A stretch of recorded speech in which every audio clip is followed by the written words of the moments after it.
You're listening to the internet. On today's Into Your Head temporarily daily Christmas show for the day after Christmas Day, known over here as St. Stephen's Day, known in some places as Boxing Day, known by the most normal people as Thursday, lots of stuff. Absolutely fucking fantastic. Hello. Into your head.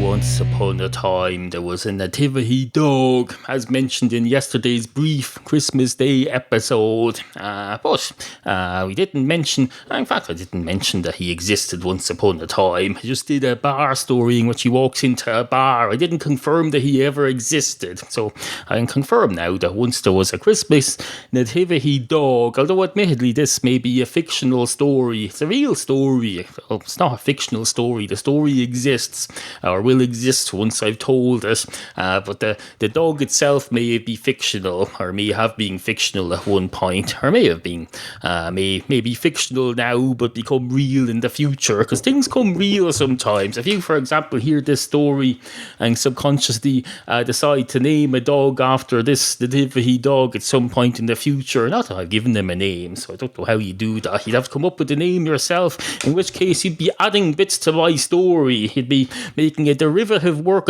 If you check the show notes properly, you'll see that this podcast has a Creative Commons, no attribution, no derivative license. You're not allowed to do that. So unless I give a name to the dog in this story, you're not allowed to give it your own name later. Anyway, once upon a time, there was a nativity dog, and the dog was out walking. He was out walking, not walking his dog. That'd be fucking ridiculous. He was just out walking. Now, I know many of you assume that if you don't have a dog, you don't walk. No, people without dogs walk sometimes too, you know. I walk all the time. I don't currently have a dog, but I still walk, and nativity dogs walk as well. They go out for a walk. They say, oh, it's Christmas, I'm going to go out and make myself known to the world because I'm a nativity dog. People need to see me at Christmas, otherwise I might as well not exist at all. Same with Santa Claus. Santa Claus needs to let himself be seen at Christmas. That's why he goes to shopping centres and shops all over the place, because you're not going to see him when he breaks into your house in the middle of the night, because you'll be asleep if you're a child, and if you're an adult, you know better. But no, if you're a dog, nativity dog, you go out and have a walk. So the dog was out taking a walk out in the countryside, and it occurred to him, I thought the whole idea of me going out for a walk was for me to be seen, but here I am walking down some rural road with nobody on it, well, except people passing in cars. They're not going to notice me. Just to them, I'm just another blurry dog walking along the side of the road. They're unlikely to notice that I'm a nativity dog. Although now that you mentioned it, I look the same as every other fucking dog. There's nothing special about my appearance. So even if I was walking down a busy street brushing against people, they wouldn't even notice I was a nativity dog. It makes me wonder what the fuck's the point at all. What's the point? What's the bloody point? And then the dog decides, oh, fuck this, I'm going to ring the Samaritans, I'm depressed. So he gets out his mobile telephone and says, how do I dial this? I don't have any opposable thumbs. And then it occurs to him, oh no, isn't there a Siri thing where you can just talk to your phone? So he says, Siri, call the Samaritans for me. And Siri replies, she says, certainly, sir, what would you like me to say to them? And the dog says, tell them you're depressed, and tell me whatever they say to you, pass that on to me. Pretend you're a dog. Say you're a dog and you're depressed. You're a nativity dog who's just realised that he looked the same as every other dog, and you're having no impact on society whatsoever. And Siri says, certainly, would you not be better though just talking to them directly? I can connect you and all that. And the dog says, oh, you can do that. Oh, that's great. Well done, Steve Jobs, wherever wherever you are, this is fantastic. Yes, Siri, put me through to the Samaritans, please. And the Samaritans answer their phone, and the dog says, hello, is that the Samaritans? And the Samaritans say, it depends, who's asking? And the dog says, me. And thought this was anonymous. And the Samaritans say, well, it can't be, but you seem to be just talking in barks, and I can't understand a fucking word you're saying, sir. Would you like me to put you through to the dog pound? And the dog says, certainly not. They'll put me down. They'll just put me down. They'll say, you're just a dog. You're of no use to anyone. And they'll just put me down and derogate me. And the Samaritans say, actually, I'm glad that you think that, because the real meaning of putting a dog down is even worse than you seem to think it is. It's not just, they don't just derogate you and deride you, they actually kill you. That's what putting a dog down means. The dog says, Christ, this isn't helping with my depression. And the Samaritan says, well, of course it's not. Why would that help? Anyway, I'm probably not very good at this. This is my first night here, and I wasn't really expecting, frankly, to be talking to a dog. So would you like me to put you on to someone more experienced? And the dog says, yes, please. Although technically you're more experienced now, because you've just had your first ever conversation with a depressed dog. So you're a lot more experienced than you were a couple of minutes ago. So maybe I should keep talking to you, as you seem to be building up more experience every minute of the day. And the Samaritan says, yes, indeed. Unfortunately, I'm just not confident enough to handle this call, sir. So if you don't mind, I'll put you on to someone else. The dog says, fair enough. Put me on to someone else. And the Samaritan puts him on to someone else. And a great Christmas is had by all. Now, I know what you're thinking there. You're thinking, yesterday's episode was very short. Well, indeed it was. It was Christmas Day. People don't put out stuff on Christmas Day, even if they're doing the temporarily daily Christmas show, which goes on until 2014, probably till the end of next week, now that I think about it, which goes past the beginning of 2014, but not much further into 2014. It does exactly what it says on the tin. It goes into 2014, but then it goes a little bit further. It'll probably go till whatever the Friday is. Is that the 3rd or something? I don't know. The 3rd of January. Oh no, the 5th. It'll go on till, the 6th. It'll go on till Friday the 6th of January. That's fantastic. I only promised that it would go on until 2014, so that's pretty much, wish I hadn't. Oh no, I'm looking at December. Wait a minute. What's the Friday? Oh, the Friday is the 3rd. It'll go on till Friday the 3rd of January 2014. Which is basically miles away. It's miles and miles and miles away. If you were looking at this in real life, it would be well past the horizon there. Not that the horizon isn't anything. Just ignore the horizon. It's meaningless. You can see past that. Think outside the box that's created by the illusion of the horizon line. A stupid round box. That box is movable. You'll find if you start walking towards the horizon moves further away from you and lets you see further. So it's like a glass ceiling. The horizon is a glass ceiling. You can fight it. You can smash your way through it. You don't even have to try. You just have to move towards it, and you'll find it cowers away from you like a crop nativity dog who's been in 2 episodes now for some reason. I don't know. Fucking ridiculous dogs. What the fuck was I thinking? Having 2 nativity dogs walk into a bar story as my sole content on Christmas Day. Jesus Christ. It's all going downhill, I can tell you. And this is why the show isn't permanently daily, because this would happen all the time. You come along one day and I'd go, oh, it's Easter Friday. I better do a short story about a dog being nailed to a cross, and then go off about my business and come back the next day and expand upon it. Absolutely fucking ridiculous.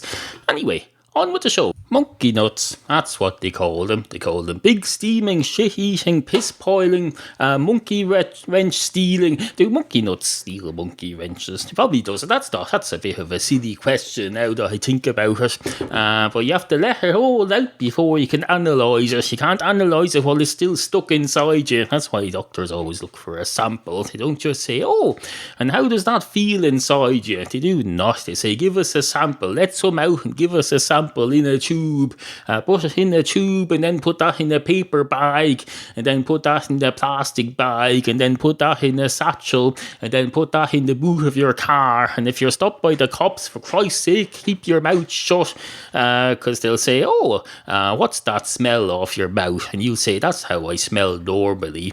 And they'll say, I need to search your car, sir. And you'll say, but I'm not a sir, I'm a madam. And they'll say, oh, sorry about that, madam. Anyway, I was talking to the fella beside you in the driving seat. Obviously, you're not the driver because you're a woman. I was talking to the fella there, and the fella says, I don't drive. And the cop will say, well, why are you in the driving seat then? And he'll say, because I've been told to give a sample to the doctors, and I'm told that in order to carry these medical samples in your car, you have to be the driver. So I've temporarily taken over as the driver here, but only while the car is stationary and while I'm getting my shit together here. In other words, she drove here, but then I moved into the driving seat, so I can officially, technically, legally be the driver while I arrive, and then I'll have transported this medical sample in accordance with the law, albeit using a loophole. And the cop says, oh, that's very impressive, sir, well done. Now, what's this medical sample you have? And you'll say, I don't know, it hasn't been specified in this story. I'm trying to be subtle here. And the cop will say, oh, fair enough. Anyway, off about your business, sir. And you'll say, oh, thank you very much. So that's all that'll happen. So really, it's not really a problem. Anyway, on with the show. Two medical samples walk into a bar. One of the medical samples goes straight up to the bar counter and says, hello, can I have a pint of your finest Guinness, please? And the man behind the bar says, certainly, sir. Would you like a pint of it or a half pint? And the medical sample says, oh, I thought I said a pint. And the barman says, indeed you did, but I'm asking, would you like a pint or would you like a half pint? And the medical sample says, oh, I'll have a half pint, please. Thank you very much. Whether I'd like it, I don't know. But since you seem to be so determined to ask me, regardless of the fact that I've already stated a pint, I'm thinking now maybe I should try a half pint. Maybe you're trying to push me towards a half pint for some, although maybe it's for your own. Maybe it's more profitable for you to do it that way. I'm going to try not to be cynical and try and take it that you're pushing me in the direction of changing my choice to a half pint because you know something that I don't about the quality of a half pint. And the man behind the bar says, oh, that's great, thank you very much, sir. Here's your half pint of Guinness. And the medical sample says, wait a minute, you had that ready prepared. That's no good. I don't take reheated Guinness that was made several minutes ago. I want a fresh one. And the man behind the bar says, fair enough, you might as well have a pint then.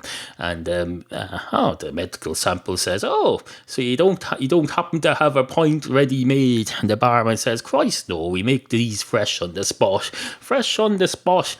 just like you would if you went up to some fella in the street who was selling hot dogs. You wouldn't expect him to just take it out of the microwave and then put it back in to heat it up. No, he'd keep it in the microwave. Although he wouldn't, he'd probably keep it in the fridge.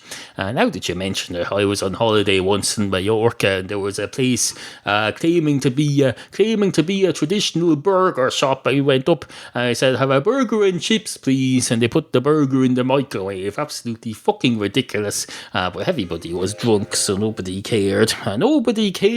Because nobody had the care in the world. There was Mallorca in Spain and everyone was drunken on holidays. And there's a frigging place, the drunken students going around listening to Oasis and having cans of Foster stolen from their hotel room and all sorts of other miscellaneous adventures. Miscellaneous, that's a word, isn't it? It is indeed. There's a program on Irish radio called Sunday Miscellany. So miscellaneous is a proper word. We're not making up words today, I can tell you. Oh no, we're on top form. Anyway.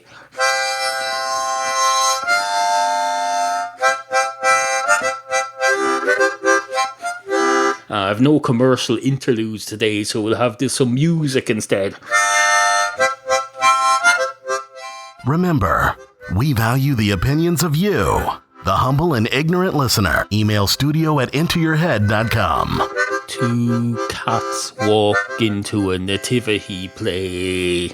One of the cats goes straight up to the nativity play bar counter, one of the innkeeper's houses, basically. I don't know if an innkeeper has a bar. They do. An inn is a bar, isn't it? An inn has a bar in it and takes lodgers. That's what an inn is, if I remember rightly. Unless alcohol was banned in those days 2,000 years ago. But this nativity play is happening in the present day. It's not it's about history, but it's based in the present day. So they probably have a bar license for that, unless it's in some school. If it's in, I didn't say it was a school nativity play, though. If it was, they probably wouldn't have alcohol at that. But they could have fake. I like they do in even Star Trek has fake alcohol in it. They don't just say, no, just drink orange juice. They do not. You have synthahol or something, don't they? And you drink it, and it doesn't do anything to you. Well, apparently it's great. Apparently it's 10 times better than non-alcoholic beer. Having fake alcohol instead, it does nothing. Well, it's probably they're probably drinking. I suspect the actors in that are drinking real alcohol, and they're acting, because they wouldn't be acting otherwise if they were drinking real fake alcohol. And then because the whole point of acting is to pretend to do what you're not doing. You pretend you're doing something else. So if my character is drinking synthahol, then I need to be drinking alcohol and pretending it's synthahol, and vice versa.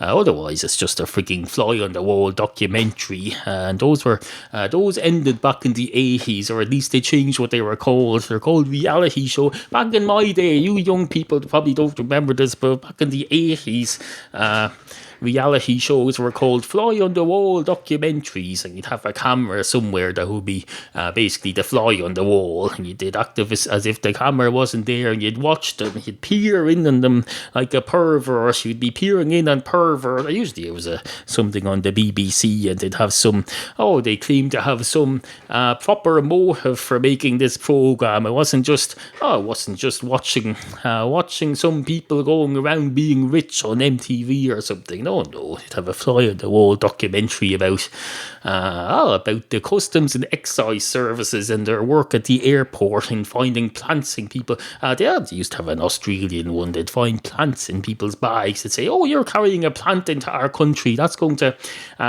kill every animal in Australia. We need to take that off you and imprison you now. Imprison you and search you for drugs while you're at it, just for the sheer hell of it. Search you for drugs, because if you bring drugs into the airport, they go mental to say that drug could have explosive chemicals inside it. That could be basically a bomb. That could be used as a bomb. If you bring drugs onto a plane, you better damn well have a good explanation for it. Like, that's all. Same with explosives. If you're going to bring explosives into an airport, you better damn well have a proper explanation for it. Otherwise, the authorities nowadays they don't tolerate that sort of thing. Since 9/11, used to back before 9/11, you could go in, you could have a big cartoon style bomb with Acme bomb written on it, a big black round thing, and a fuse coming out of it. And as long as the fuse wasn't lit, they'd say, "Oh, that's fine, sir. Just so you know, you're not allowed to light that up on the plane. In fact, would you mind checking it into the luggage section?" You say, "I'd rather not, to be perfectly honest. I have rights. This is the 1990s, and I still have rights."